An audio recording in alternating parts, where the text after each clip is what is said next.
俄乌背景下的中美博弈，中国正在从被动转向主动，我们可以从3方面保持优势。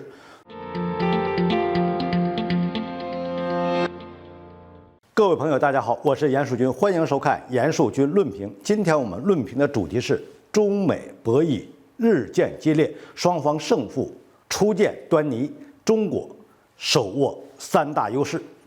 从特朗普时期开始，美国就以贸易手段对华发起了制裁，开始了中美博弈的序幕。从一开始的不被看好，到现如今两国争夺的有来有往，不仅抗住了来自美国的巨大压力，而且还在压力中迅速成长，从中展示了巨大的发展潜力。中美博弈显然已经到了关键节点。在俄乌冲突的背景下，中美博弈到了决定胜负的关键时刻，从中也能看出美国不断地打出台湾牌来遏制大陆前进的脚步。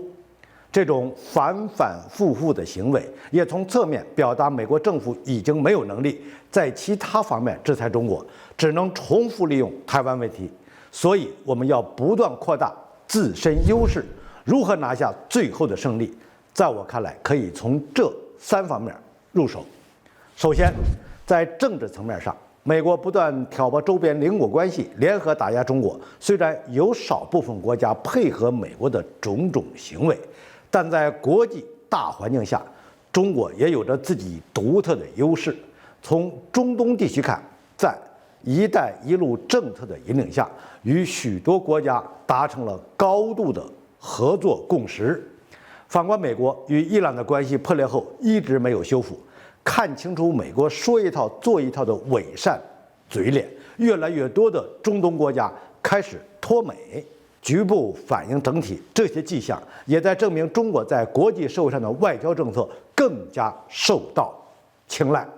其次，在经济层面上，中国的实体经济远超于美国。受疫情影响，全球多个国家供应链供给出现了问题，尤其美国甚至爆发了供应链危机。而反观世界，只有中国的供应链做到了处变不惊。同时，中方不仅在实体上超过美国，受俄乌冲突背景下，中国金融的稳定性也反超美国。虽然美元在世界上依旧有着霸权地位，但美国的霸权行为已经让越来越多的国家抛售美债，就连同盟国日本也开始大量减持美债，俄罗斯更是将人民币视为唯一外汇，并且从美国国内爆发的高达30万亿美元的债务危机来看，美国或将爆发比08年更猛烈的金融危机。最后，从军事层面，不可否认的是，美国的军队仍然是世界公认的最强军队。但是，美国所奉行的是全球性战略扩张，中国所奉行的是战略一直是防守型。所以，我们尽管不能在全球范围内与美国相抗衡，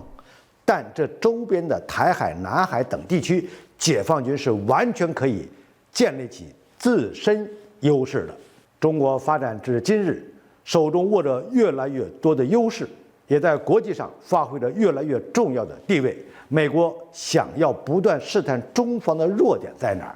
反而不断暴露自身弱点。在全球化的去美元如火如荼进行时，美国继续同中国争斗的话，一旦美元失去霸主地位，美国将必败